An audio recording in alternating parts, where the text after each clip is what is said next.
le damos la bienvenida a esta mesa, ampliando el espacio de incidencia de la evaluación, uso, transparencia e innovación para fortalecer la deliberación colectiva.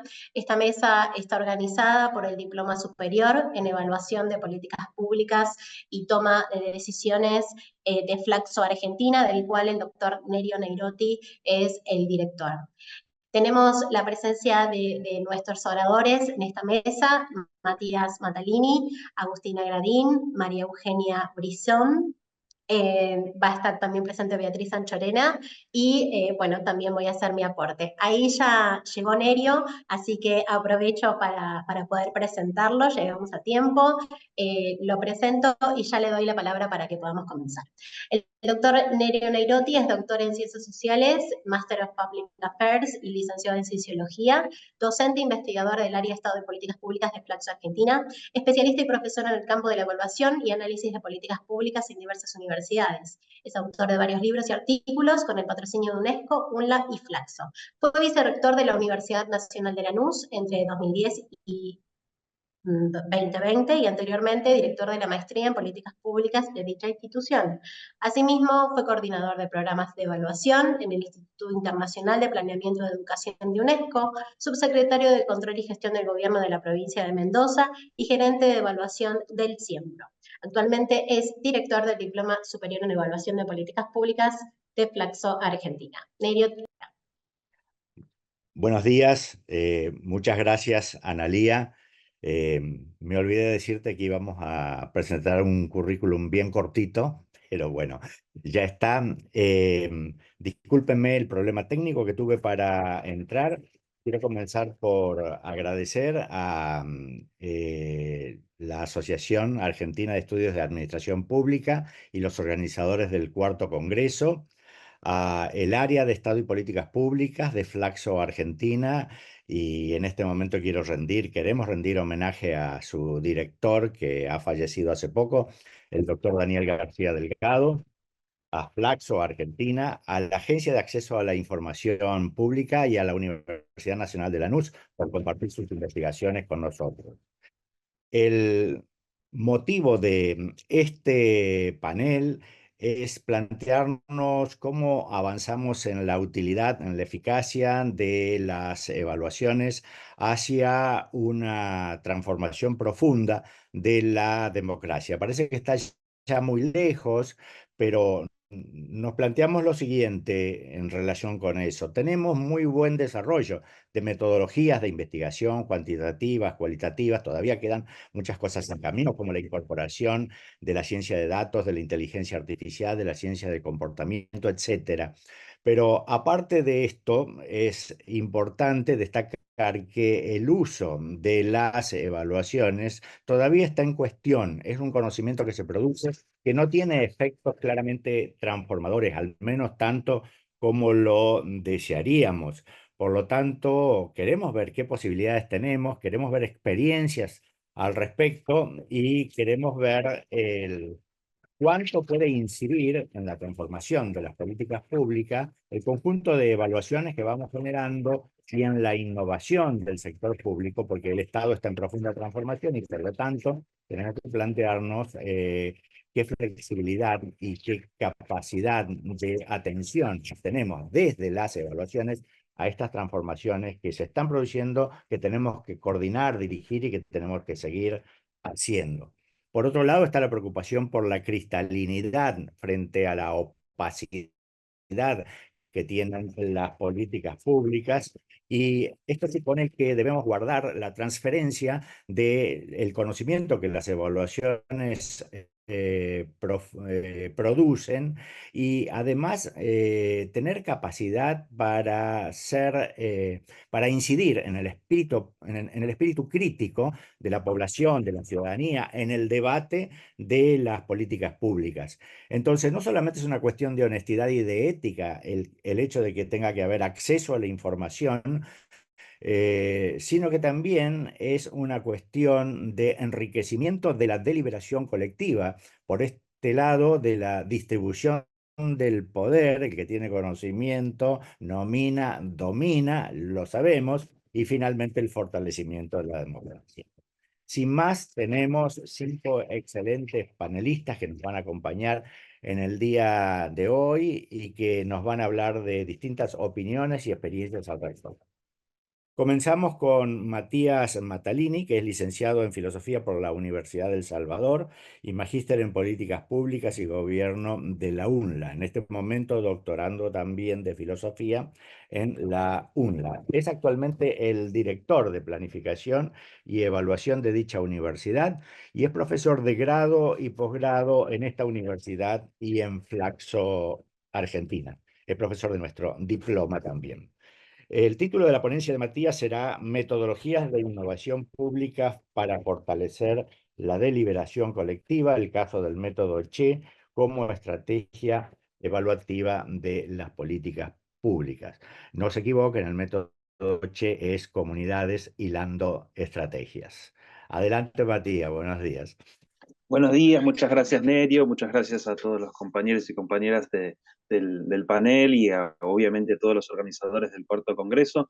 Bueno, como para poder aprovechar al máximo el tiempo que tenemos, voy a compartir pantalla y voy a ir directo al grano, directo a la ponencia que Nerio ya mencionó el título, así que voy también directo avanzando un poquito a el contenido de lo que quiero proponer.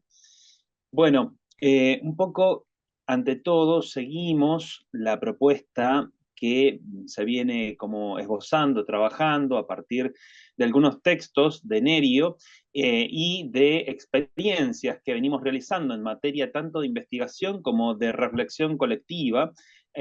Acá hay 2 libros que son el resultado, uno de un seminario nacional y otro de un seminario internacional. El primero está justamente dedicado al mundo de las reflexiones y las experiencias de evaluación. Específicamente, el segundo está mucho más enfocado al diálogo entre la academia y la política, pero en ambos casos se trabaja, y Nerio hace una introducción en los dos seminarios y por lo tanto en los 2 libros, que son de acceso público y gratuito, en la página del Centro Matus de la Universidad de Lanús. Allí, en los 2 textos se trabaja el tema de la evaluación desde la perspectiva del fortalecimiento de la democracia o en camino hacia el fortalecimiento de la democracia. Y una de las notas características que plantea Nerio y que planteamos también en distintas investigaciones es cómo hacer para que la evaluación en general tienda a fortalecer los procesos de deliberación colectiva. En palabras quizás un poco más llanas, también cómo pasar de que la evaluación sea considerada ese monstruo, como dice Karen McKay, que viene a mirarnos, a observarnos, a decir qué está bien y qué está mal, a un proceso en el cual podamos aprender, podamos facilitar el diálogo y podamos construir verdaderamente instancias de horizontalidad sin perder, por supuesto, las jerarquías y la toma de decisiones a partir, por supuesto, de la evidencia empírica. Pero esta idea de la deliberación pública, del fortalecimiento de la deliberación pública como uno de los componentes de la evaluación, va a ser central para mí, para lo que quiero proponer concretamente, que es el diálogo entre la evaluación y la innovación, y en particular de la innovación pública abierta, que está bajo el paradigma del gobierno abierto. Referido específicamente a la innovación, Rita Grandinetti, que viene trabajando hace mucho tiempo en el Polilab de la Universidad Nacional de Rosario, plantea que hay 3 momentos de desarrollo de la innovación. El primero ligado quizás a lo que fue un poco el paradigma del consenso de Washington, que vino aparejado también con la creación de estructuras y dispositivos de evaluación enfocados, por supuesto, en los resultados por los financiamientos que daban los organismos laterales de crédito, pero también con la idea en general de superar el paradigma burocrático, sobre todo a partir de lo que fue la New Public Management en la línea de, bueno, hacer más eficiente y eficaz la gerencia. Allí la innovación es tomada justamente como esta incorporación de tecnologías que vienen a fortalecer esta idea de superar el paradigma burocrático. Luego, marca Grandinetti que hay como un proceso de retracción de la idea de innovación, no porque se la olvide, sino porque viene otro contexto, ya no promovido a partir del Consenso de Washington, sino a partir de los gobiernos nacional populares, de los gobiernos progresistas de América Latina, en donde aparece con fuerza esta idea del retorno del Estado. Muchos autores como Cao, Vilas, hablan concretamente de los regresos del Estado. Y en esta idea de regreso ya no es el Estado planificador del estado de bienestar, sino la planificación más sectorial, estratégica, que empieza también a necesitar procesos de evaluación en la línea de ver hasta qué punto se están o no ampliando los derechos, hasta qué punto o no se están efectivizando los derechos. Por lo tanto, ahí está la idea más retraída de innovación. Vuelve a aparecer con fuerza más en el momento en el que se lanza un poco la Alianza para el Gobierno Abierto a nivel internacional, de la cual Argentina se suma en el año 2012, y en esa línea ya vamos por el 5º plan de gobierno abierto en Argentina, y junto con ello aparece con fuerza nuevamente la idea de innovación, pero asociada ya no tanto a la superación de lo burocrático meramente, sino a la idea justamente que trae el gobierno abierto y que en todo caso lo va a ampliar mucho más seguramente Analía posteriormente. Esta idea de innovación pública abierta tiene como 4 pilares: el pilar del acceso a la información, el de la construcción de redes de actores, el de la capacidad de producción colaborativa o coproducción, y una palabra también creada, diríamos, que es la co-creación como necesaria en los procesos de la gestión. Sobre el tema de la co-creación, ahí va a haber mucha generación de metodologías de las cuales vamos a trabajar un poquito en esta ponencia. Pero quiero acentuar esta idea que también se plantea, que es la innovación pública abierta. Bueno, la innovación pública abierta es inteligencia social, o también llamada colectiva, más inteligencia institucional, que tiene que ver ya con los procesos propiamente de las instituciones, de las organizaciones, y eso genera, en definitiva, una mayor amplitud del valor público. Esa es la idea que está detrás de la innovación pública abierta. Y sobre inteligencia social y colectiva, decir que lo que se comprende detrás es la incorporación en los procesos de elaboración, de, diríamos, ejecución y evaluación de políticas públicas, de ciudadanos, técnicos, universidades, organismos de innovación, desarrollo e investigación, de expertos, de activistas sociales, de organizaciones de diferentes niveles, pero para la coproducción de ideas, de políticas y de servicios. La idea de la coproducción como algo que verdaderamente va a estar transversalmente a toda esta idea de la innovación pública abierta.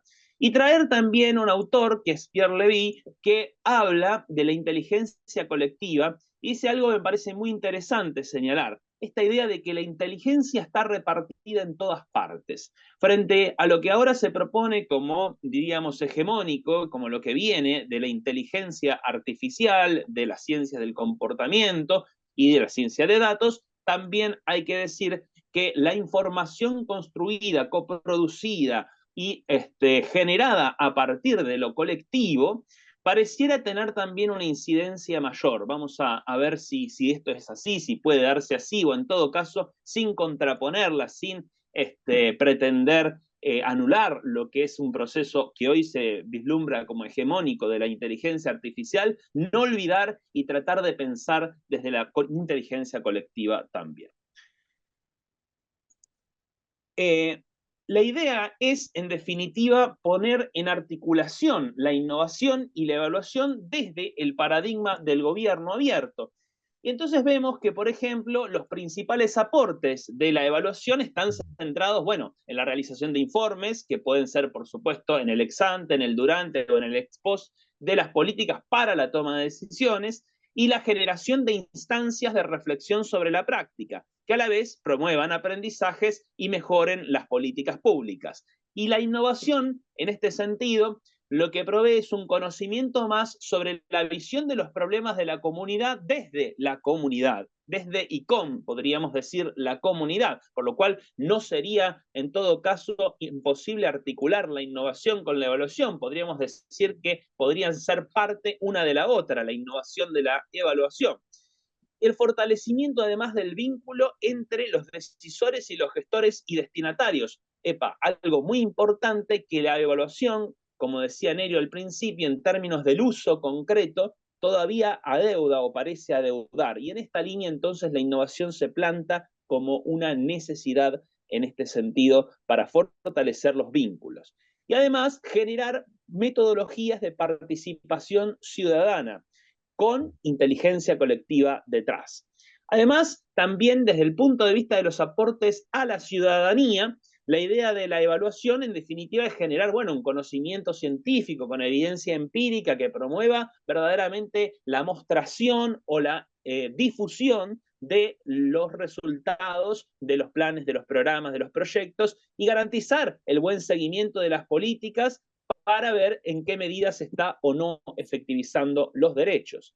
En este aporte a la ciudadanía, la innovación plantea esta idea de la cogestión, participación efectiva en la elaboración, en la implementación y en la evaluación de las políticas. La idea que decimos nosotros de que en la evaluación tiene que haber participación parece tener un amigamiento con la idea de innovación pública, que viene a traernos metodologías que nos faciliten esa participación en términos de cogestión.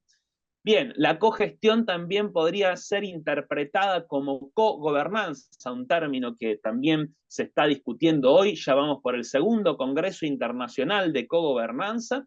¿Y qué es la cogobernanza? Según esta página que un poco se está construyendo en el marco de esa masa crítica que se viene generando, y es ir un poquito más allá de la mera gobernanza, y plantea la identificación de una experiencia de gobierno participativo en red que apunta a un alto nivel de colaboración intersubjetiva y multisectorial en la construcción de las políticas públicas. Esto no puede darse meramente con la inteligencia artificial, no puede darse detrás de un escritorio con la evidencia de la ciencia de datos, tiene que darse también y sobre todo a partir de los encuentros. Así que ahí hay como también un punto para volver a poner en evidencia esta idea de la necesidad de la inteligencia colectiva.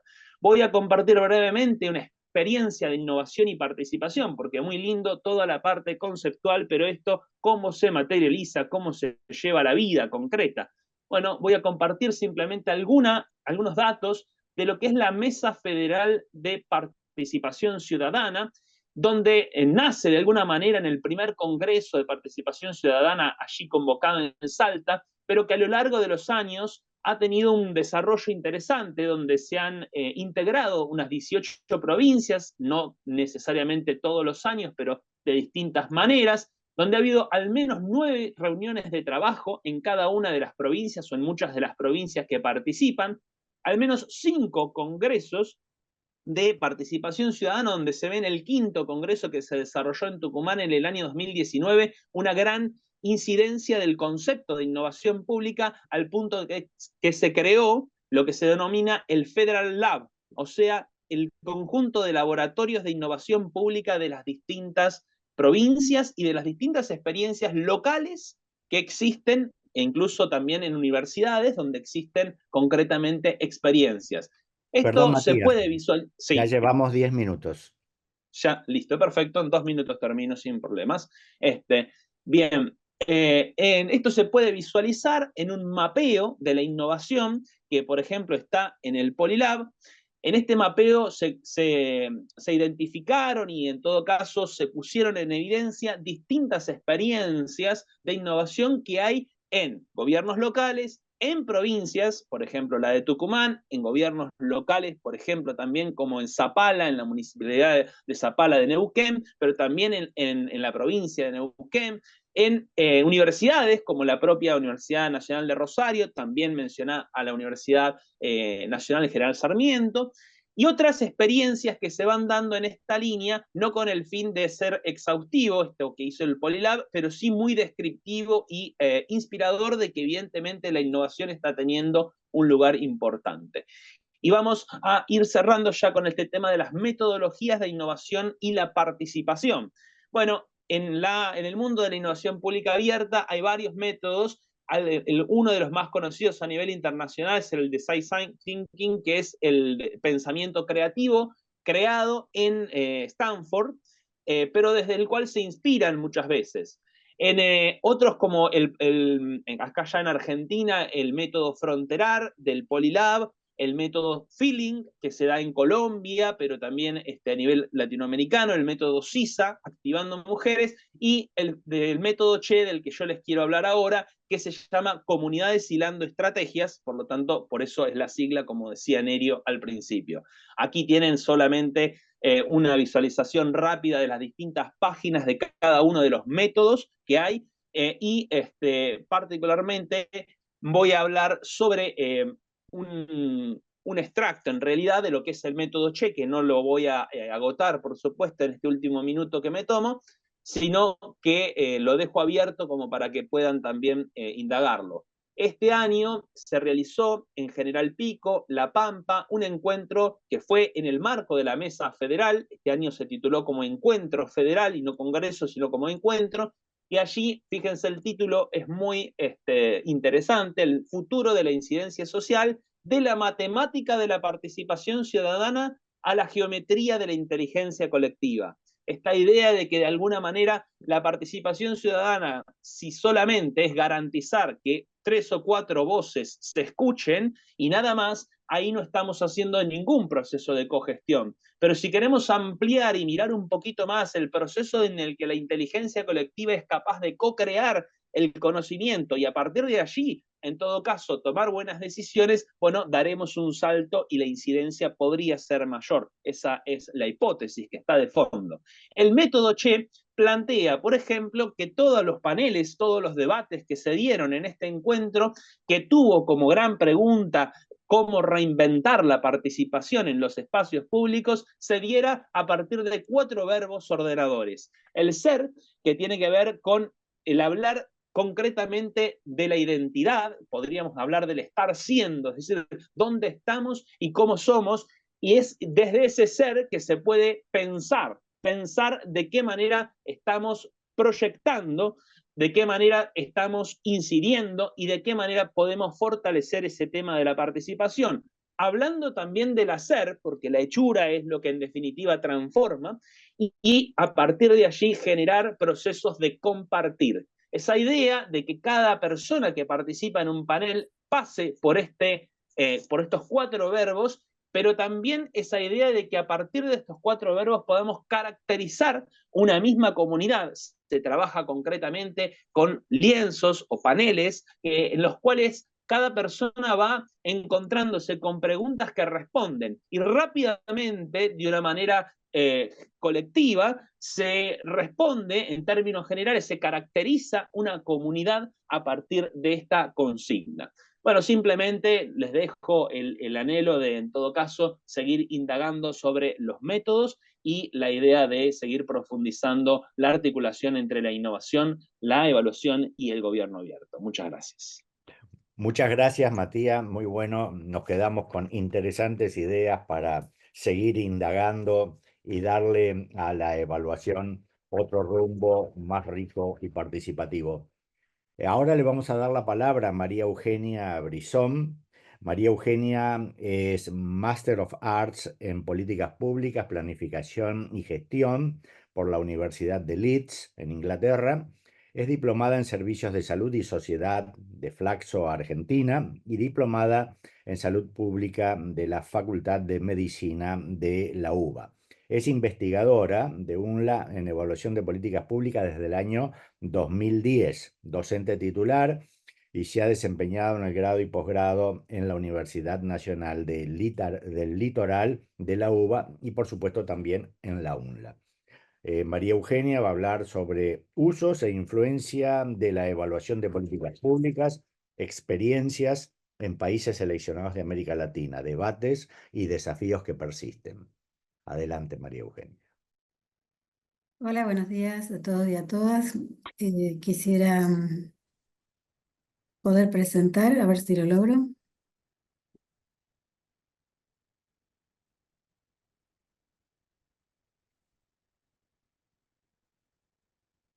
Bueno, como dice Nerio, eh, y al cual le quiero agradecer la invitación a participar en este panel para presentar los resultados parciales de una investigación que hicimos en la UNLA con Matías Matalini, con un equipo de docentes e investigadores como Luciana Carpinacci, Analía Martínez, María Gabriela Molina, Marina Pérez Mauco, Benjamín Navarro y estudiantes colaboradores de grado y posgrado, Daniel Mallea y Paula López Massimino. Este estudio estuvo orientado por nuestro interés en conocer qué estaban haciendo otros países en relación con el uso y la influencia en la evaluación de las políticas públicas. Para ello, hicimos una selección de los países, además de la Argentina, considerando como criterio aquellos que tuvieran más desarrollados sus organismos o sistemas de evaluación de políticas públicas. Utilizamos documentos oficiales relevantes que estuvieran disponibles y accesibles en Internet para este estudio.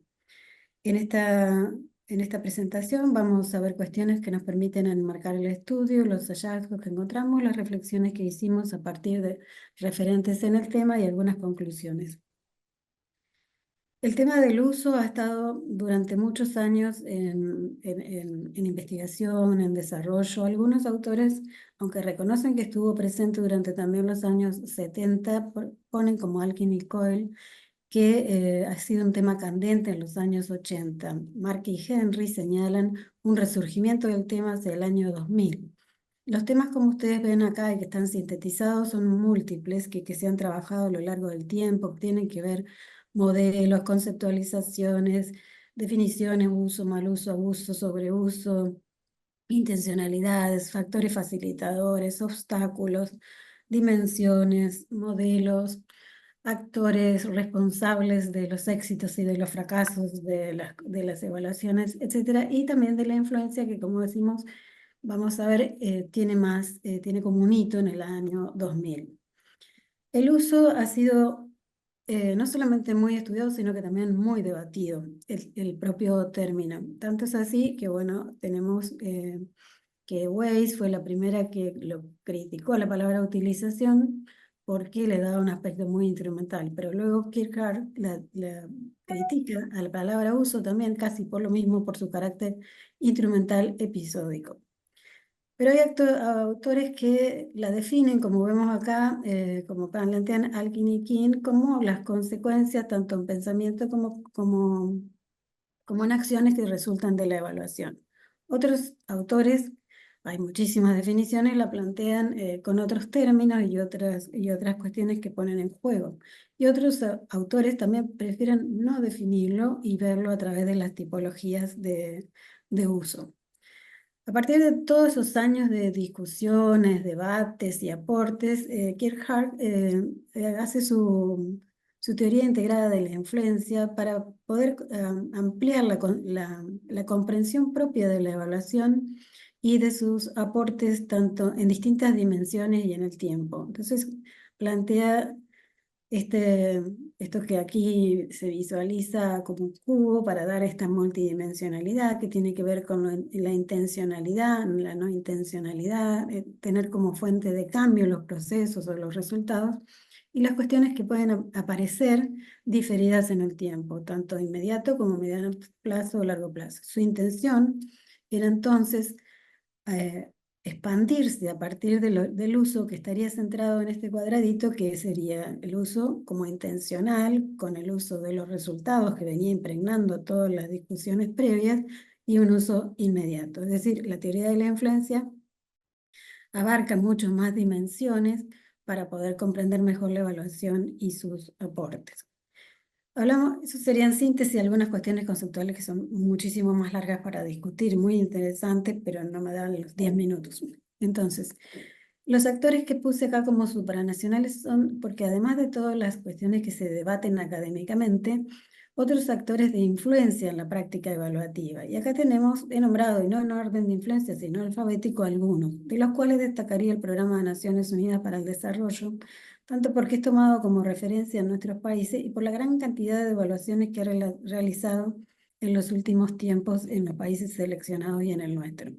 Estos promueven desde también publicaciones, presentaciones de experiencias, encuestas, plantean estándares, principios, normas, lineamientos y además realizan encuentros, donde todo esto también sucede, pero en estos encuentros ha tenido el liderazgo el Programa de Naciones Unidas para el Desarrollo en la organización de lo que se denominan las conferencias para el fortalecimiento de las capacidades nacionales en evaluación. Y desde el año 2009 viene realizándolas cada 2 años. Las primeras 3, el uso estuvo presente desde el título e impregnando todas las sesiones que se dieron. El advenimiento de la Agenda 2030 hizo que esto no fuera tan así, sino que se empezaron a plantear el acompañamiento de la evaluación en función de los avances de la Agenda 2030. Llamativamente, en el año 2022, en la conferencia de este año hubo una sesión importante donde se planteó el uso como parte del fortalecimiento de los sistemas de evaluación de los países.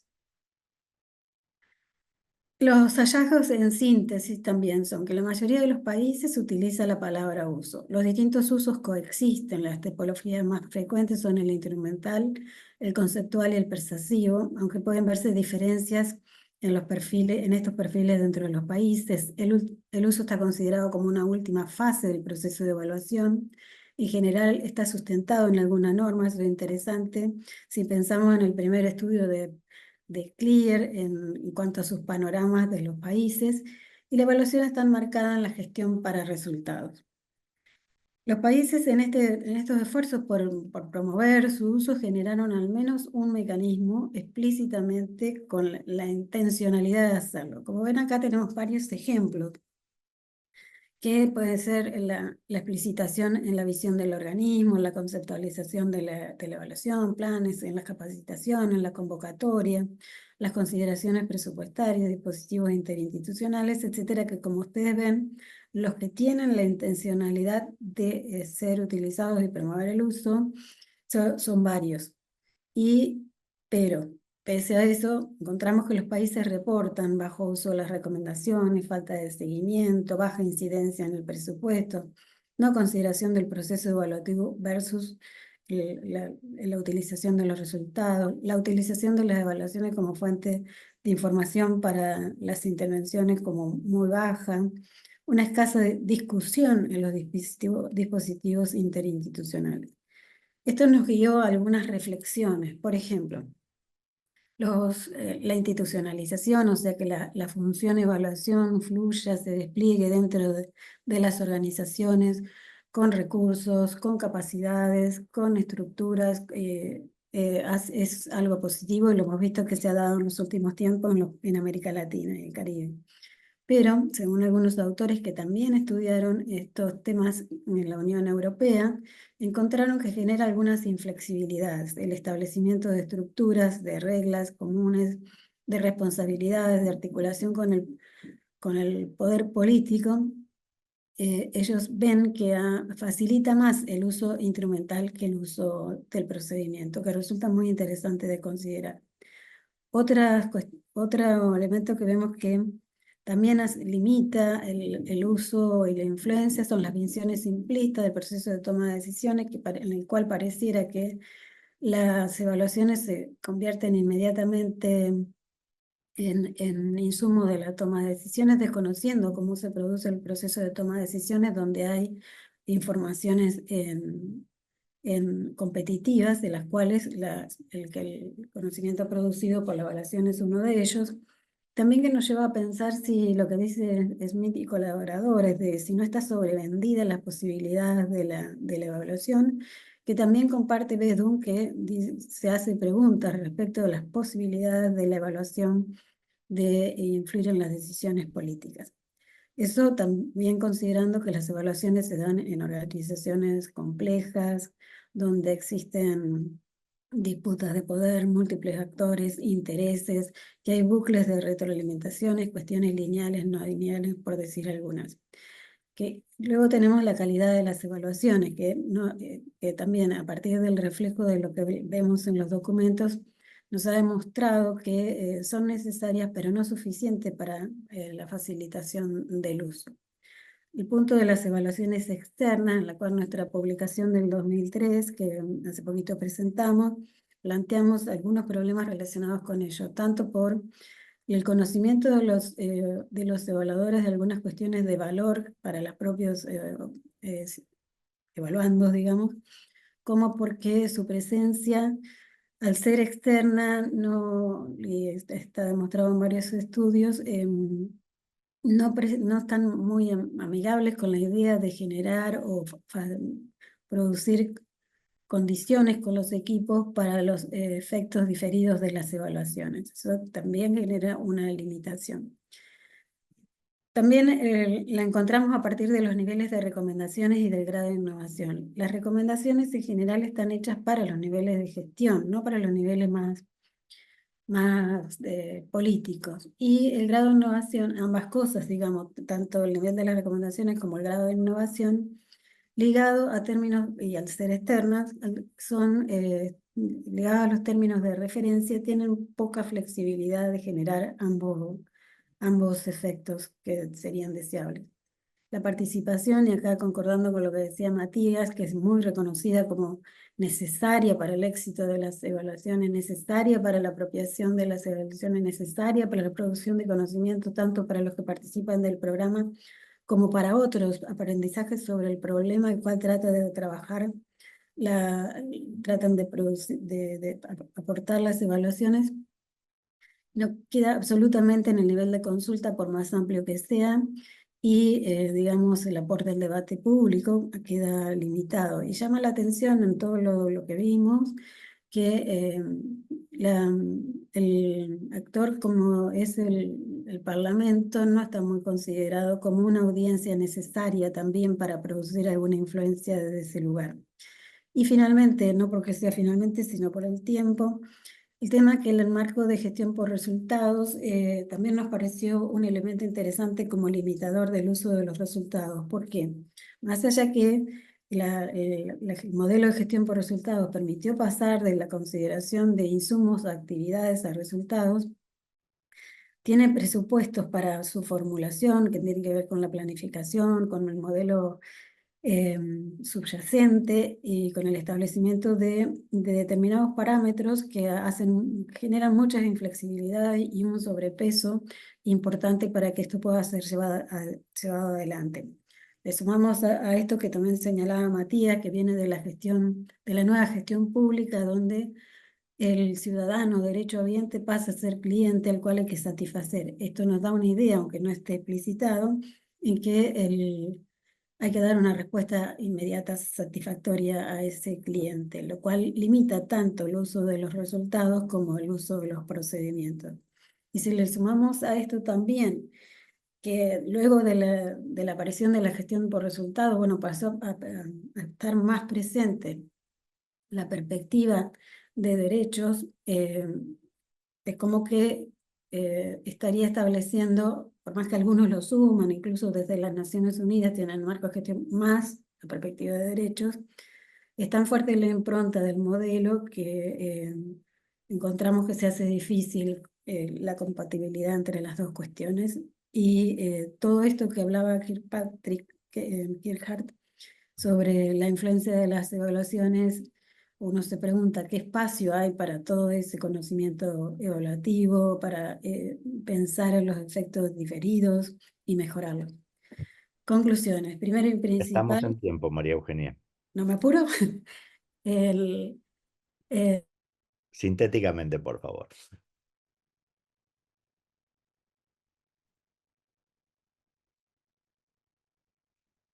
Parece que se ha tildado. Ahí está. oficial. Sí.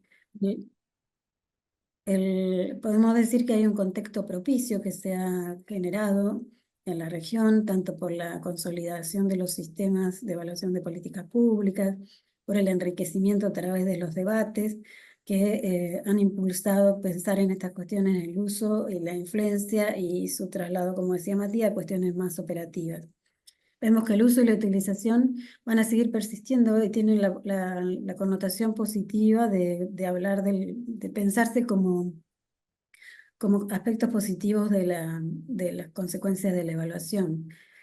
lo del simbolismo del lenguaje que manejaba Kierkegaard. El tema es que por eso van a seguir existiendo en ese sentido, y la influencia ha venido para aportarles más dimensiones a esa cuestión.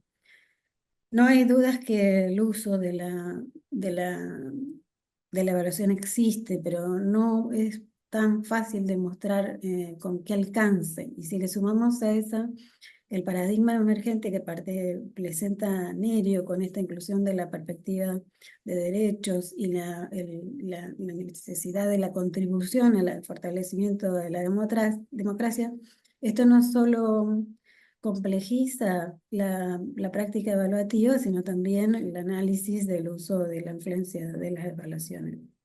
Y finalmente, mientras crecen las evaluaciones, porque lo hemos visto que crecen, crece el conocimiento evaluativo, el conocimiento de los usos y de las influencias, tanto de resultados como de procesos de evaluación, aún plantea una visión ciertamente borrosa y desafíos en la práctica que hacen que sea necesaria la permanencia de estos espacios de debate y de construcción de conocimientos en el tema para aumentar su incidencia. En tal sentido coincidimos con Weiss, que no es solamente aumentar usos e influencias, sino mejorarlos. Muchas gracias. Muchísimas gracias. Una investigación caracterizada por el rigor metodológico, científico y la sensibilidad política, y un equipo de primer nivel, ni que hablar de los líderes del equipo. Excelente. Bueno, vamos a darle la palabra, por favor, a Agustina Gradín. Agustina es licenciada en Ciencias Políticas por la Universidad de Buenos Aires, magíster en Políticas Públicas para el Desarrollo con Inclusión Social por Flaxo, sede académica argentina, doctora en Ciencias Sociales por la Universidad de Buenos Aires. Es directora académica del programa de estudios sobre organizaciones de la sociedad civil y docente investigadora del área de Estado y Políticas Públicas de Flaxo, Argentina. Actualmente forma parte del equipo coordinador del proyecto Territorios en Acción, una iniciativa de mapeo colaborativo de organizaciones de la sociedad civil en la Argentina. El título de la ponencia de Agustina será Sociedad Civil y Procesos de Monitoreo, Evaluación y Aprendizajes, la experiencia del Fondo Educación en voz alta en América Latina y el Caribe. Adelante, Agustina. Muchas gracias, Nerio, muchas gracias. Un gusto saludarlas a todos y a todas. Gracias, Nerio, además por la invitación a este panel. La verdad que es un lujo poder escuchar a las y los colegas. En esta ponencia lo que quisiera compartir con ustedes es una experiencia de evaluación participativa que realizamos desde el programa de estudios de organizaciones de la sociedad civil en el año 2023 como socios regionales de aprendizaje del Fondo Educación en Voz Alta.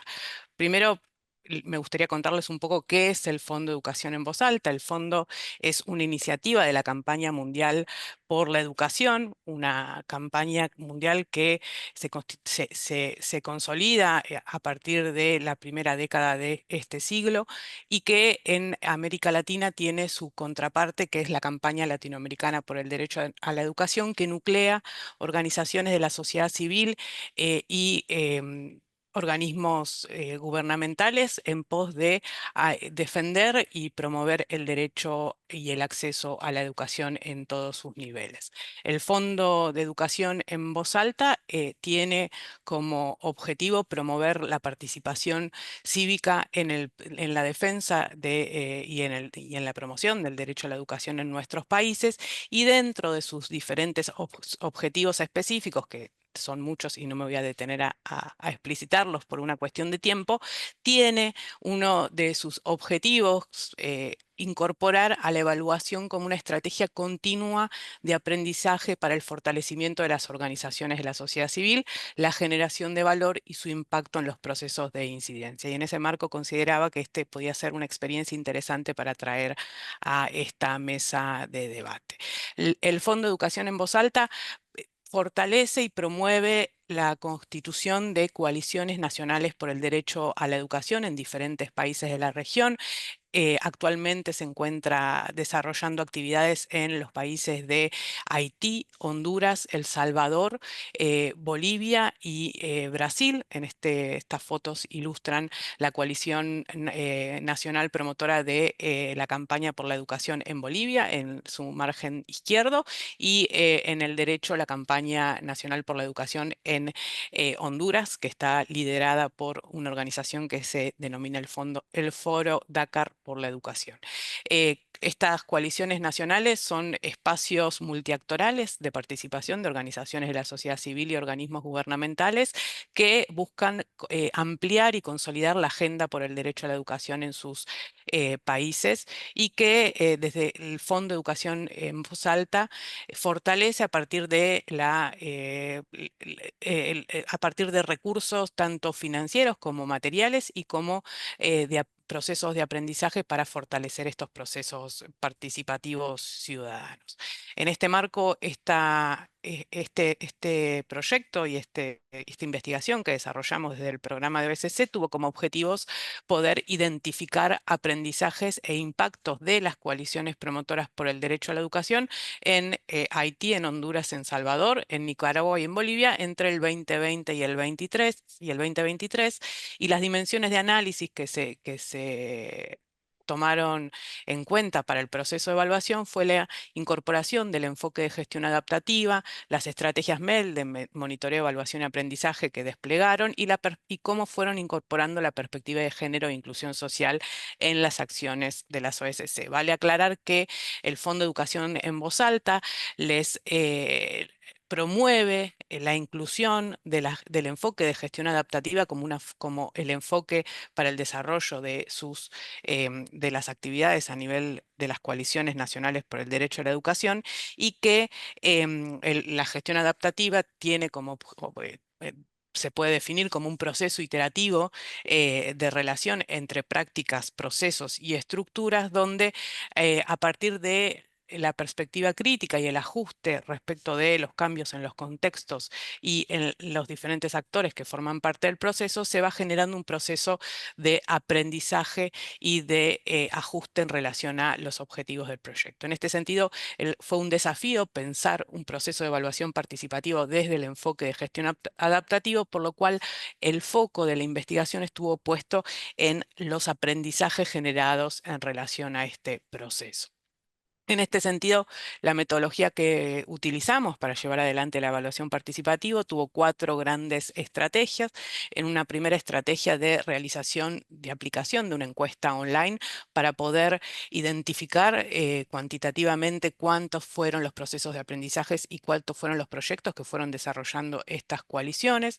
Luego realizamos en el marzo del 2023, en el marco del encuentro regional del Fondo de Educación en Voz Alta que se realizó en Guatemala, un taller de co-construcción de indicadores de evaluación con los referentes de las diferentes coaliciones nacionales, en el cual se construyó una matriz de evaluación y un marco evaluativo que nos permitió luego llevar adelante el análisis de la información recolectada. También se desarrollaron grupos focales con cada una de las coaliciones nacionales para poder identificar, además de los aprendizajes generados, aquellas soluciones innovadoras que se fueron implementando, tanto en términos de la aplicación del enfoque de gestión adaptativa como la transversalización del enfoque de género e inclusión social dentro de sus proyectos. Y por último, llevamos adelante entrevistas en profundidad con actores claves de cada una de estas coaliciones para poder finalmente terminar de construir el ciclo de aprendizajes y de ajustes que fueron desarrollando en cada una de las coaliciones. Algunas reflexiones generales en torno a este proceso, en torno a esta experiencia. Sería muy extenso poder contarles todos los hallazgos generados en el proceso de evaluación. Fue una evaluación que llevamos adelante en un periodo de 6 meses, pero creemos que sería interesante para compartir en esta ponencia unas reflexiones en torno a cómo las organizaciones de la sociedad civil, y en este caso particular las coaliciones nacionales promotoras de la educación, incorporaron a la evaluación dentro de sus estrategias de acción.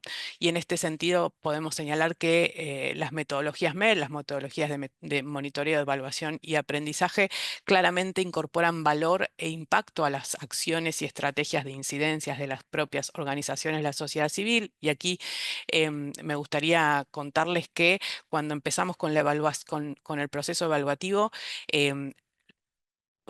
fue un gran desafío que las organizaciones de la sociedad civil y las coaliciones nacionales por la educación identificaran conscientemente que realizaban acciones de evaluación constante de sus estrategias y de sus acciones.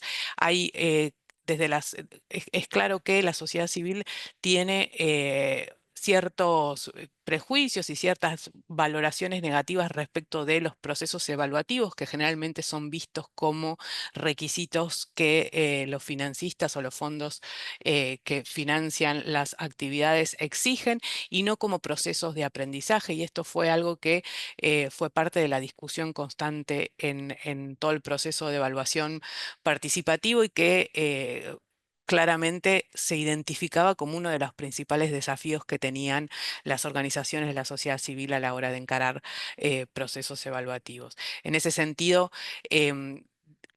al finalizar el proceso de evaluación participativo, pudimos construir colectivamente la idea de que la evaluación y el aprendizaje son procesos continuos que los actores sociales deben incorporar en la búsqueda de generar valor e impacto, y quedó claro que la evaluación es una práctica y que fortalece el ejercicio democrático y amplía las fronteras de la democracia en nuestros países, ¿no?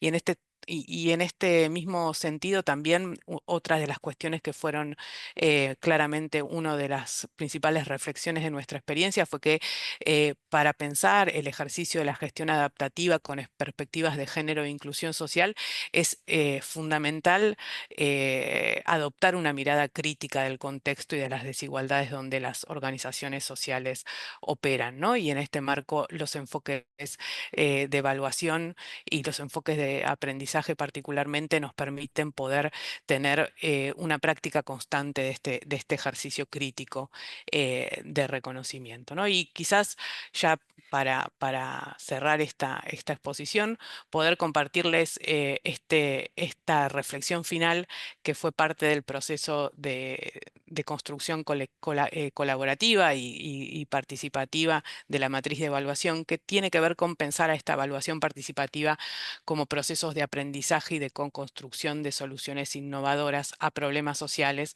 cada vez más complejos, y que fundamentalmente requiere del protagonismo de los diferentes actores involucrados, destacando el valor aportado por las organizaciones de la sociedad civil para la generación de impacto.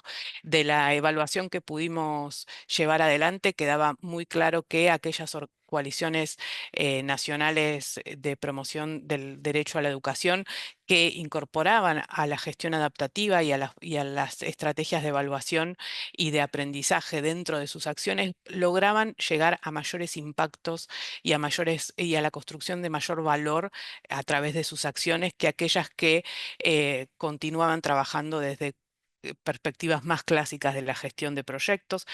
Claramente la gestión adaptativa y las estrategias de monitoreo, evaluación y aprendizaje permiten a la sociedad civil generar valor a través de sus propias acciones, y en la sinergia de estrategias permiten generar mayor impacto en sus procesos de incidencia. Y para una campaña como la campaña mundial por la educación o la campaña latinoamericana por la educación, este proceso es fundamental para llevar adelante estas cuestiones.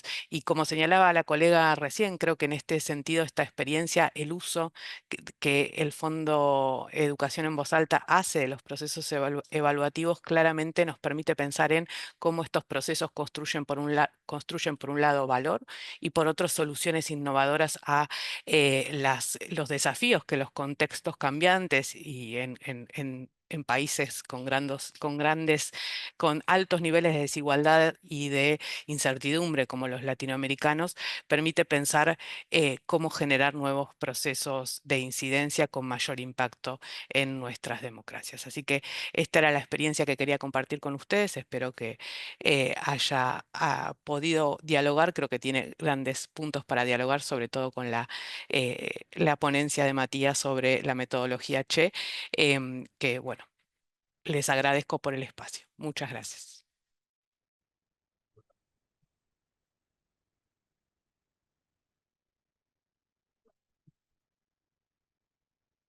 Está muteado, Nerio. Muchas gracias, Agustina.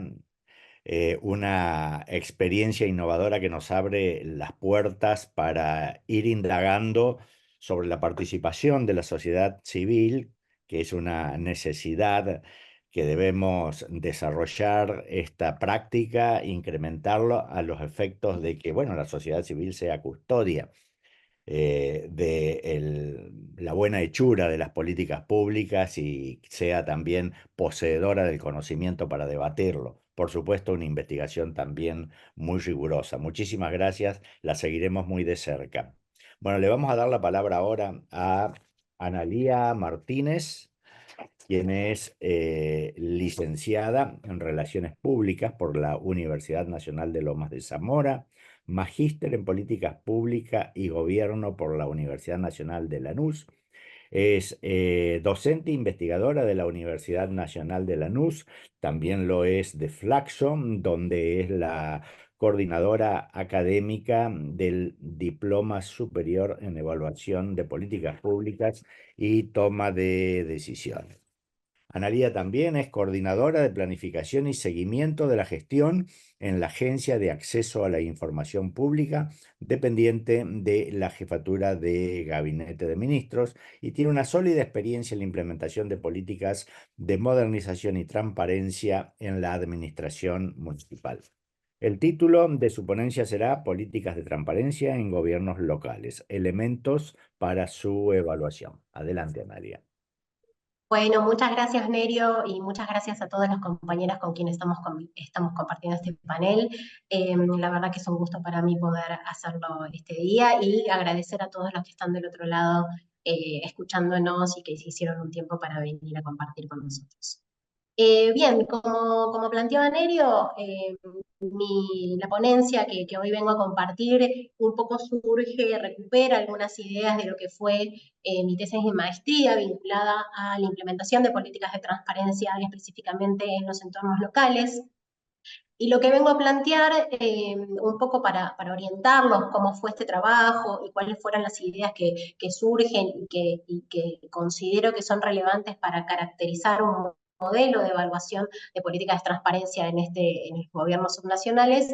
Nada, hoy voy a hacer un recorrido breve sobre cuáles han sido las propuestas el recorrido que hemos hecho en esa investigación. En principio les propongo, voy a hacer un desarrollo para caracterizar los diferentes instrumentos y mecanismos que los gobiernos locales implementan para el desarrollo de la transparencia en sus organismos y, por otro lado, proponer un modelo de evaluación, de dimensiones de evaluación para los gobiernos locales.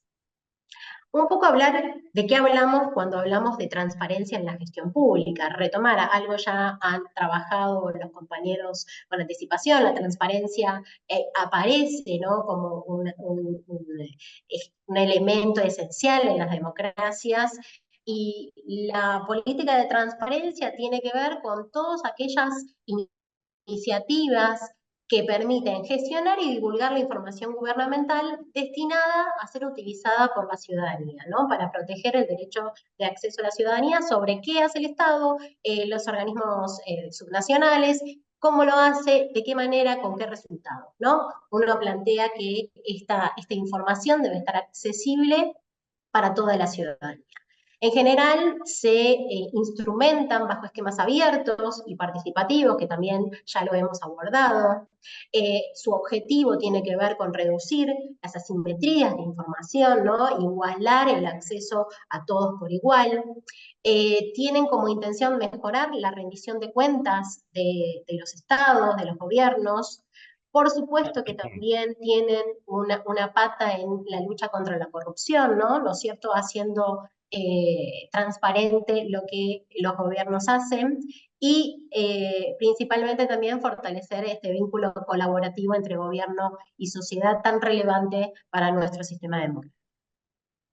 Y ahora bien, contarles un poquito qué es lo que hacen los municipios de acuerdo el relevamiento, en esto del arte que hemos podido relevar y de acuerdo a lo que han trabajado otros autores, ¿no? ¿Qué formas adopta la transparencia en el ámbito local?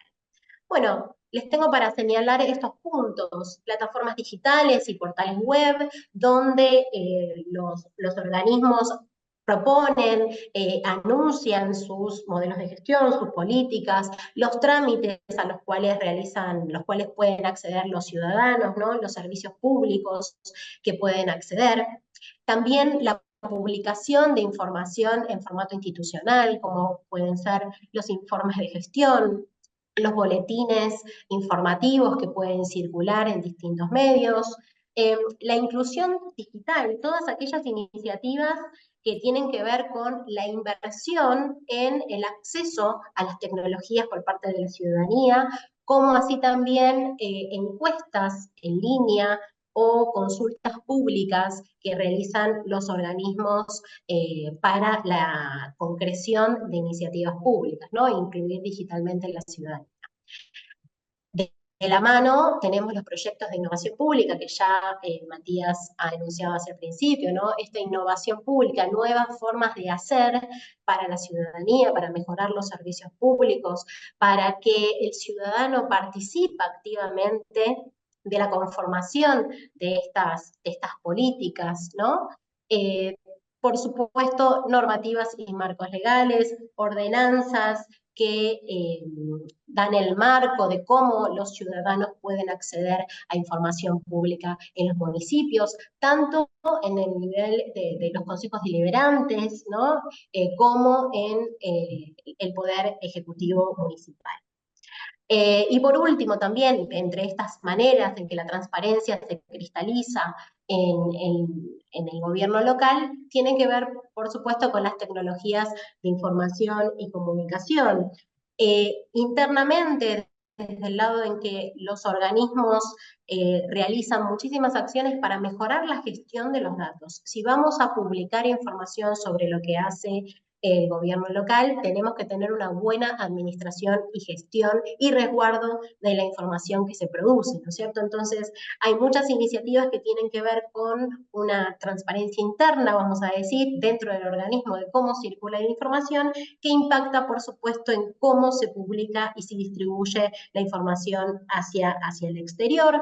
Hay muchas, hoy, la comunicación de los municipios con la ciudadanía también, canales de WhatsApp directos para brindar información sobre algún trámite, sobre algún servicio, sobre alguna iniciativa que está comenzando el ámbito municipal, también se puede tomar como un aspecto vinculado a las políticas de transparencia en la gestión. Esto un poco para introducirlos y ponerlos en tema sobre qué se hace en transparencia en los municipios, ¿no? Y ahora también pensar esta cuestión de ¿por qué evaluar políticas de transparencia? ¿Por qué pensar en la necesidad de considerar, darle un valor, hacer un juicio de valor sobre lo que se está haciendo en materia de políticas de transparencia, ¿no? Y entendemos que es relevante evaluar políticas de transparencia en principio porque también fortalecen las democracias locales y la confianza pública, ¿no? Es relevante incluso a nivel local. Siempre pensamos que quizás la transparencia está en niveles, en los gobiernos nacionales, ¿no? Pero también se puede hacer transparencia y fortalecer la democracia local a pequeña escala, ¿no? Entendiendo que los entornos locales están muy próximos a la ciudadanía y tienen un impacto mucho más directo. También permite saber, evaluar políticas de transparencia nos permite saber cómo funcionan las instituciones, cómo desarrollan sus políticas, en qué invierten, en qué no invierten, que también dice mucho del tipo de gestión de gobierno, ¿no es cierto? También evaluar políticas nos permite conocer y fomentar la cultura de apertura de la información tan relevante y necesaria para que la ciudadanía pueda evaluar las gestiones de gobierno. A su vez, nos permite identificar impulsos de la innovación, identificar áreas donde se pueden desarrollar iniciativas que contribuyan a la innovación pública y a la participación ciudadana. Por supuesto, atender necesidades de la ciudadanía, ¿sí? Estar al tanto de lo que la ciudadanía quiere saber y quiere conocer sobre la acción del gobierno, ¿no? Y por supuesto, evaluar políticas públicas de transparencia para mejorarlas, para encontrar estas áreas de mejora, tiene que ver con la efectivización del derecho de acceso a la información. Bien, voy a ir un poco al centro de esta propuesta que les hacemos, ¿no? Es encontrar un modelo de evaluación, unas dimensiones de evaluación para trabajar a la hora de reconocer cómo es el desarrollo de las políticas de transparencia en el entorno local. Y nosotros le hacemos una propuesta de esta ponencia de 5 dimensiones de evaluación. Van 9 minutos, Analía, perdón. Bien, ya terminamos. Primer punto, las capacidades estatales, ¿sí? Cómo se constituye ese gobierno local, su estructura, su organigrama, su presupuesto, si tiene alguna iniciativa que tiene que ver con fortalecer esas capacidades en materia de transparencia. El segundo punto, la infraestructura y la innovación en la tecnología, el hecho de que se haya invertido en generar acciones vinculadas a la innovación y a la tecnología vinculada a la gestión de la información. El tercer aspecto tiene que ver con la especialización de los recursos humanos. ¿Cuán formados o capacitados están quienes gestionan las políticas de transparencia? El cuarto punto tiene que ver con el modelo y perspectiva de gestión. ¿Cuál es la apertura y la dimensión que le da el liderazgo, quien gobierna ese municipio, en este caso ese gobierno local, a la hora de trabajar en políticas de transparencia, ¿no? Y por supuesto, los resultados de la política, hacer esa correlación entre lo que las políticas se proponen con lo que realmente han alcanzado. Hago una breve referencia a lo que ha sido un recorrido sobre este estudio de caso, ¿no? Que hemos encontrado en cuanto a capacidades estatales, ordenanzas municipales que ordenen el derecho de acceso, un área específica en materia en el organigrama dedicada a la transparencia en cuanto a las capacidades estatales, en cuanto a la infraestructura, una inversión en plataformas digitales para la gestión de trámites y servicios públicos vinculados al gobierno electrónico, lo que sería el gobierno electrónico, ¿no es cierto? La especialización de recursos humanos tenía que ver con una fuerte formación y capacitación por parte de los equipos que estaban involucrados, que se sensibilizaron al resto de la comunidad municipal, ¿no es cierto?, para un poco evangelizar en el hecho de cómo debíamos trabajar desde la transversalidad de la transparencia. Un modelo y perspectiva de gestión que estuvo orientado a fortalecer la relación con los ciudadanos, donde había una iniciativa, una perspectiva de generar un fuerte vínculo con el vecino, en este caso, y por último, en la cuestión de los resultados, ¿no? Que se vieron muchas mejoras en la accesibilidad a los trámites y a los servicios del municipio, servicios más eficientes, y el uso de la evidencia para la toma de decisiones al interior de tener buena información para luego ser distribuida. Y en cuanto a aspectos desafiantes encontrados, la falta de publicación de datos reutilizables y una participación ciudadana limitada, ¿no? Hay algunos aspectos todavía que podían llegarse a trabajar en este caso, y la resistencia cultural superada parcialmente a, el ímpetu político y la sensibilización de las personas. Vamos a las conclusiones de lo que nos plantea este modelo de evaluación de las experiencias de políticas de transparencia en el gobierno local, ¿no? entendemos que es clave para potenciar las políticas de transparencia y reforzar la confianza pública. Evaluar nos va a permitir hacer mejores políticas de transparencia. También fomentar la rendición de cuentas y la legitimidad de los gobiernos en contextos en donde entendemos que hay crisis de representatividad en todas las esferas de gobierno, en todos los niveles de gobierno, y es importante que a la ciudadanía se transmita la información sobre lo que se hace en cada una de las esferas de gobierno. Por supuesto, promover la cultura de evaluación y la transparencia, van de la mano, vamos a evaluar, tenemos información, generamos transparencia en lo que hacemos desde los organismos públicos. También nos va a permitir identificar fortalezas y áreas de mejora en las políticas que se están desarrollando en los municipios, desde la innovación, desde la participación ciudadana, desde la capacitación de recursos humanos. También integrar las lecciones aprendidas en la planificación y ejecución de futuras políticas. Lo que nos deja la evaluación tiene que ver con un aprendizaje, tiene que ver con cómo hacemos para mejorar lo que estamos haciendo desde los organismos públicos, y por supuesto esto va de la mano, como viene el hilo en toda esta discusión, cómo fortalecemos a través de la evaluación de políticas de transparencia el sistema democrático. Así que eso es lo que tenía para compartirles a todos. Muchas gracias. Muchas gracias a vos, Analía. Gracias por compartir este inspirador modelo para la evaluación de políticas públicas de transparencia, basado en un enfoque multidimensional que sin lugar a dudas nos dará muchos elementos para avanzar en nuestro proceso de democratización como nos proponemos. Bueno, le vamos a dar ahora la palabra a Beatriz Anchorena.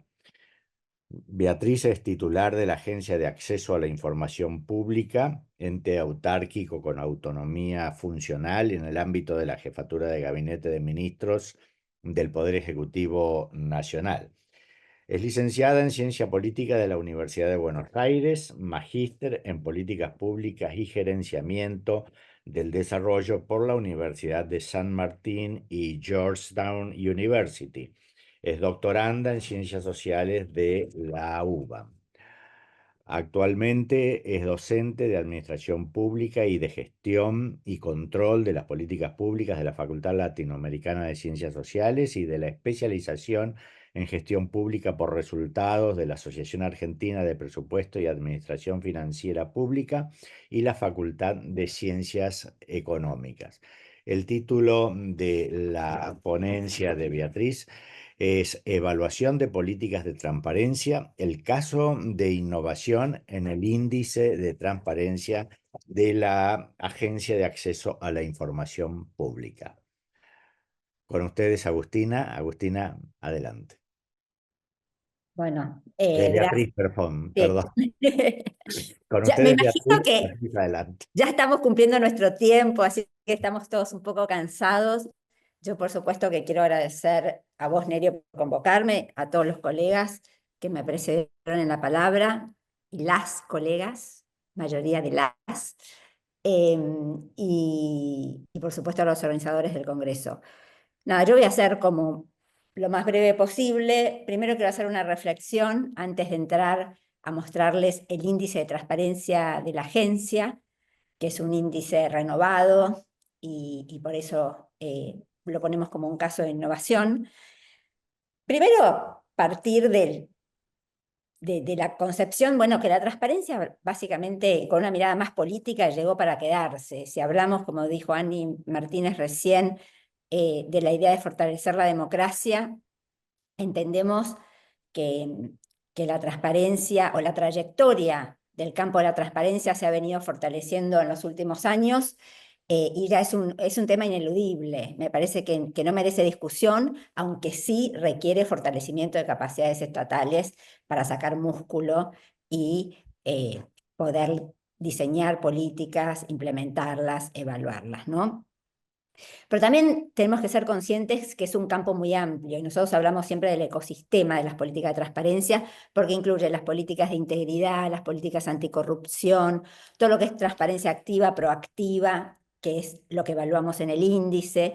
También este concepto de transparencia por diseño, que ahora vamos a retomar cuando hablemos del ciclo de las políticas públicas, pero también incluye las tareas de control, tanto las tareas de control interno como externo, y las instituciones también vinculadas a la ley de administración financiera en general, y por supuesto a todo lo que incluye en el Ministerio de Hacienda y específicamente la Subsecretaría de Presupuesto en el manejo del presupuesto y por supuesto en el manejo de los recursos humanos del Estado, ¿no? Entonces, la verdad es que el campo de la transparencia es amplio, y cuando nosotros hablamos de las políticas de transparencia, hablamos como un conjunto de estrategias y prácticas basadas en una amplia apertura y disponibilidad de información que contribuyen a la rendición de cuentas y al fortalecimiento de la confianza ciudadana con las instituciones de gobierno. Eso, por supuesto, que está vinculado a este eje de fortalecer la democracia. Pero si pensamos en la transparencia por diseño, que es pensar en la transparencia desde el mismo momento que los hacedores de políticas públicas empiezan a diseñarla, también podemos pensar en acciones concretas vinculadas a cada estadio de ese ciclo de políticas públicas. Por ejemplo, para la formulación de las políticas, ¿qué acciones de transparencia se evidencian como fundamentales? El diálogo con otros actores. El diálogo es una forma de transparencia importantísima. Ahí Matías propuso varias instancias de participación ciudadana y ahí a mí me gusta siempre plantear, bueno, es importante escuchar a todos los actores, pero el Estado es el actor estratégico en la producción de las políticas públicas y es el que toma la decisión final, ¿no? Y no es un reflejo de los lobbies políticos, tiene cierta autonomía. En la implementación, por supuesto que aparece la construcción de alianzas, aparece la transparencia en la ejecución presupuestaria, digamos, hay acciones concretas vinculadas a el estadio de la implementación. Y ahora vamos a la evaluación, que me parece que es el tema de hoy, y que para mí la evaluación tiene de interesante es que hay dos caras de la evaluación. Por un lado, por supuesto que queremos, a partir de las estrategias de evaluación, conocer los efectos que lograron o no las políticas, y la verdad es que ahí, cuando abrimos la cocina de nuestras políticas a los evaluadores externos, es una señal de transparencia total. Muchas veces hay una tensión importante ahí, ¿no? Porque a veces las políticas no consiguen todos sus resultados, pero a veces hay sorpresas y los resultados son otros, o los efectos son otros, pero hay efectos. Pero también quiero remarcar la evaluación como una política de transparencia en sí misma, como una política de rendición de cuentas. La transparencia, además de saber si logramos los resultados, si los efectos eran los que nosotros pensábamos, etc., es una política de transparencia. Poder evaluar es poder transparentar, básicamente. Si nosotros no tenemos documentado todo el proceso para poderlo evaluar, no lo vamos a poder transparentar nunca. Entonces me parece que esta palabrita documentar es clave en esta gestión de la evaluación como una dimensión netamente de transparencia. Y la verdad es que la transparencia es una dimensión de la calidad institucional de las democracias, y en este sentido la evaluación nos permite definir o nos permite conocer las brechas que tenemos, ¿no? Y siempre pensándolo en un esquema de evaluación situada, ¿no? Entonces, una transparencia que acompañe todo el ciclo de la política pública es lo que nosotros impulsamos desde la agencia, y antes de entrar estrictamente a la política de la agencia, me gustaría plantear, porque este campo de la transparencia yo creo que todavía está en una etapa de construcción como campo del conocimiento, bastante incipiente. Me parece que es interesante plantear cuáles son las principales tensiones o los conflictos o los problemas que alberga este campo de la transparencia, ¿no? Primero tenemos un conflicto más que tradicional que tiene que ver con si la corrupción es solamente una mirada sobre un estado oscuro u opaco, o si la corrupción es un tema relacional con otros actores sociales del Estado y otros actores sociales, y un concepto con una visión más integral y no solo de la conducta de los empleados o los funcionarios públicos, ¿no? Esta primera tensión que tiene que ver cómo se instaló esta agenda en la política, podemos decir, de los países latinoamericanos, que se instaló con una agenda neoliberal pensando en el achicamiento del Estado, que la corrupción sirva como argumento para achicar el Estado. Bueno, esto es un primer núcleo de problemas que se plantea. El segundo núcleo o conflicto está entre la rendición de cuentas estatal y lo que demanda la ciudadanía conocer. Digamos, claramente hay tensión porque a veces la ciudadanía quiere conocer más o quiere conocer otras cosas que no son las que se reglamentan para el Estado, pero me parece que ahí hay un núcleo de problemas sobre el que podemos pensar y desarrollar algunas cuestiones. Un tercer núcleo de problemas tiene que ver con la tecnología y la transparencia en el uso de la tecnología. Y cuando hablamos de tecnología, no puedo dejar de hablar de la inteligencia artificial y de pensar que si las políticas sociales o si la adjudicación de viviendas se hace por inteligencia artificial, hay discriminación o no, y cuáles son los algoritmos detrás de las políticas públicas vinculadas o que se procesan, o decisiones automatizadas que se procesan con tecnologías, y surge un concepto interesante que es el de transparencia algorítmica, ¿no? Parece que aquí podemos innovar en el campo de la transparencia con estas cuestiones, ¿no? Y no puedo dejar de nombrar un conflicto que por ahí está vinculado al primero que nombré, de si la corrupción es relacional o solo es el Estado el actor opaco en esta cuestión, en esta historia, y que tiene que ver con las relaciones con los poderes fácticos, ¿no? Y esto me deriva en la famosa captura de la decisión pública, y esto resume como algún otro núcleo de problemas a los que se puede abordar. Y esta lista es la que pensé, y son 4 puntos, y me imagino que este panel y los académicos vinculados a este tema podrán sumar otros o desagregar con mayor detalle estos, pero me parece que estaría bueno hacer un mapa de problemas o de conflictos o de tensiones vinculados al campo de la transparencia, que después, obviamente, al momento de la evaluación nos permite tener información como más precisa, ¿no? Yendo un poco a la agencia y al rol de la agencia y a las cuestiones, una de las cuestiones que nos propusimos cuando, bueno, por lo menos en la audiencia pública, a partir de la que yo asumí en febrero del 2022, tenía que ver con fortalecer las capacidades estatales, ¿no? ¿Cómo sacar músculo? ¿Cómo sacar músculo de una agencia muy nueva? Cumplimos este año 7 años, y que tiene un rol de control, de autoridad de aplicación. Y en este sentido, uno de los objetivos, uno de los compromisos públicos fue dar un salto de calidad en transparencia y en acceso. Y una de las primeras medidas para dar ese salto de calidad fue crear la Dirección Nacional de Evaluación de Política de Transparencia.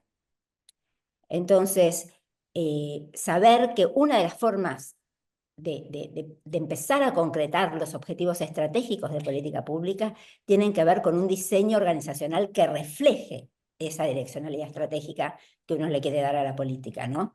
Entonces se creó la Dirección Nacional con una dirección de transparencia activa, con otra dirección de evaluación y participación ciudadana. Hay una dirección de participación ciudadana en la Agencia de Acceso a la Información Pública. Eso revela, está en el plan estratégico también, pero revela hacia dónde nos proponemos ir, ¿no? Y este salto de calidad, yo se los quiero graficar con esta, a ver si se comparte. con esta diapositiva, ¿no? Básicamente, y el artículo 32 de la ley 27.275 está centrado en la mirada tradicional, en cómo los insumos, a través de diferentes operaciones, se constituyen en productos que salen a la sociedad, ¿no? El cuadrante izquierdo es el Estado, el cuadrante derecho es la sociedad. Entonces, nosotros tenemos una reglamentación que tiene que ver con cómo rendimos cuenta a los organismos y cómo damos visibilidad e información sobre los recursos. Presupuesto, compras, escalas salariales, personal, transferencias, etc. Y nosotros queremos, no solo mejoramos el índice respecto a la evaluación de la transparencia activa vinculada a la administración de los recursos, pero sino que dimos un salto de calidad para que también incorporemos lo que se denomina transparencia proactiva, vinculados a, bueno, pero ¿qué políticas públicas surgen a partir de esos recursos? ¿Con qué direccionalidad estratégica y con qué resultados, ¿no? Entonces, me parece que este paso entre la mirada tradicional y la transparencia, la mirada ampliada de transparencia proactiva, sin dejar de rendir cuentas sobre la administración de recursos, que nos parece fundamental, pero siempre los recursos ¿para qué? Es la pregunta, ¿no? Entonces, básicamente, me gustaría compartir con ustedes, ahora les voy a ir al índice, la metodología del índice de transparencia. Primero decirles que hubo una evaluación del índice de transparencia en 4 etapas. Primero un balance sobre su implementación entre el 2021 y el 2022. Después un segundo informe de evaluación sobre las percepciones de los responsables de acceso a la información pública sobre el índice. Una etapa 3 que incorporó las percepciones de las organizaciones de la sociedad civil, y un informe número 4 en donde se hace la síntesis. Y básicamente, ustedes pueden ver acá todas las dimensiones que se incorporan en la transparencia activa, cómo se modifica, lo que se venía midiendo, se incorpora participación ciudadana, misión objetivo, servicios y trámites.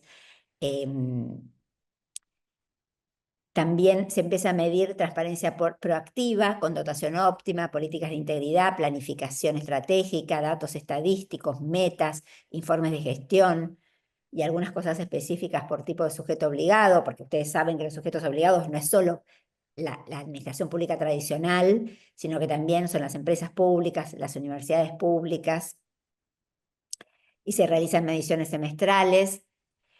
Y les quería mostrar, y después les voy a ir a la página un minuto, pero básicamente los resultados del índice de transparencia activa de este primer semestre nos dan un 68% de cumplimiento en la administración central y descentralizada, un 38.1 en empresas públicas, un 34.7 en entes del sector público nacional, un 53% en descentralizados, perdón, lo primero era desconcentrada, administración central y desconcentrada, en descentralizados un 53,3%, en universidades un 37,7%, y en total nos da un 45,4%. Pero si le sumamos la transparencia proactiva, que es lo que está en rosa, ustedes pueden ver que hay sobre el 10%, porque es el 10% nomás de transparencia proactiva, un 4,6 en administración central, un 1 y algo en empresas públicas, en otros entes un 3,8, en organismos descentralizados un 4,2, en universidades un 3,4, y en el total nos da alrededor del 3,5, ¿no? Y acá está, lo pueden ver por cada una de las dimensiones, ¿no? Pero me gustaría mostrárselos desde la página. Así que voy a dejar de compartir y voy a volver a compartir desde la página de la agencia. A ver, ¿dónde está la página de la agencia? Acá.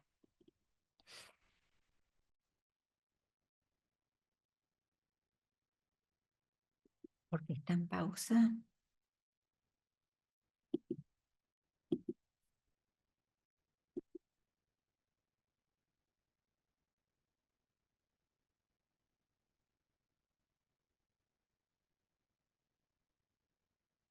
Tu función de compartir pantallas está en pausa. No sé si es mío o de alguien. Pero bueno, no lo pude compartir. Simplemente decirles que está el ranking, no, el ranking no porque no es un ranking, pero están todas las evaluaciones de, no sé si llegamos a 200 sujetos obligados, pero casi, están publicados, están actualizados, están hechos con la nueva metodología del índice. La metodología en detalle está en el paper que se presentó para este panel. Y lo que, digamos, básicamente me parece interesante rescatar acá tiene que ver con, por supuesto, todo un trabajo de desarrollo de la agencia vinculado a generar un espacio para la evaluación de las políticas de transparencia, un cumplimiento en lo que hace a la evaluación de la transparencia activa, pero un paso más de ir en este salto de calidad a la transparencia proactiva. Y este salto de calidad también quiero hacer un vínculo con gobiernos subnacionales, porque en otro de los compromisos de esta gestión, cuando asumió a cargo de la agencia, fue consolidar el Consejo Federal para la Transparencia.